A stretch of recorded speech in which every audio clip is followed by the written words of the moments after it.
চট্টগ্রাম নগরীর পাহাড়তলী থানাধীন এলাকার সরাইপাড়া লোহার পোলের পাশেই এই পরিত্যক্ত সেমি পাকা ঘরে 30-এর ঊর্ধ্বে এক যুবকের লাশের সন্ধান মিলেছে। অনেকে অনেকভাবে ধারণা করছে আসলে একেবারে অর্ধগলিত লাশ, গন্ধে একেবারে টেকা মুশকিল, কারণ এখন প্রচন্ড গরমে লাশের যে গন্ধ বের হচ্ছে, গন্ধতে টেকা মুশকিল। উৎসুক জনতা সকাল থেকে ভিড় করছে এই পুরো এলাকায়। আসলে উৎসুক জনতা সকাল থেকে ভিড় করছেন দেখার জন্য। এখানে পাহাড়তলী থানা পুলিশের একটি টিম ঘটনাস্থলে খবর পেয়ে, 999 খবর পেয়ে ঘটনাস্থলে উপস্থিত হয়েছেন।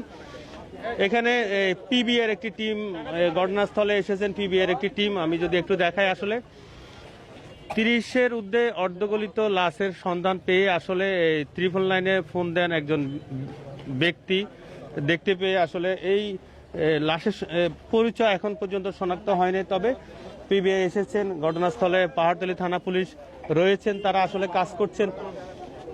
তারা আসলে নির্ণয় করার চেষ্টা করছেন, আসলে লাশটির সন্ধান নেওয়ার চেষ্টা করছেন। আসলে তারা তদন্তে নিয়োজিত রয়েছেন। এটি চট্টগ্রামের পাহাড়তলী থানাধীন লোহার পোল এলাকায়। আমি যদি একটু দেখাই, আসলে এটি সেমি পাকা কিছু ঘর পরিত্যক্ত, অর্থাৎ এখানে কোনো লোকজন থাকে না। পরিত্যক্ত ভবনে একটি যুবকের লাশের সন্ধান মিলেছে। সকাল 6টার দিকে এক ব্যক্তি দেখতে পায় লাশটির।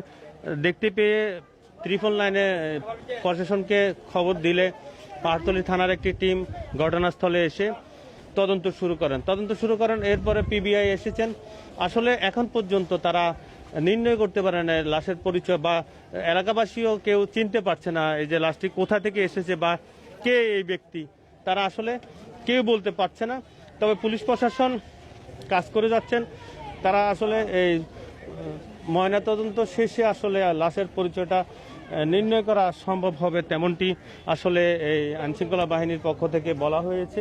আসলে এখানে পাহাড়তলী থানার একটি টিম রয়েছেন, পাশাপাশি পিবিআই এসেছেন, হয়তোবা সিআইডিকেও ডাকতে পারেন এই অর্ধগলিত লাশের পরিচয় পাওয়ার জন্য। আসলে এখানে উৎসুক জনতা সকাল থেকে ভিড় করছেন। তারা আসলে এখানে যে বাড়ির মালিক রয়েছেন তিনিও এসেছেন। আসলে আমরা দেখতে পাচ্ছি বাড়ির মালিক তিনি রয়েছেন। অনেকে আসলে লাশটি শনাক্ত করার চেষ্টা করছেন। আসলে আমরা যদি একটু দেখাই, আসলে সিআইডি আসবে, হয়তো বা পিবিআই এসেছেন।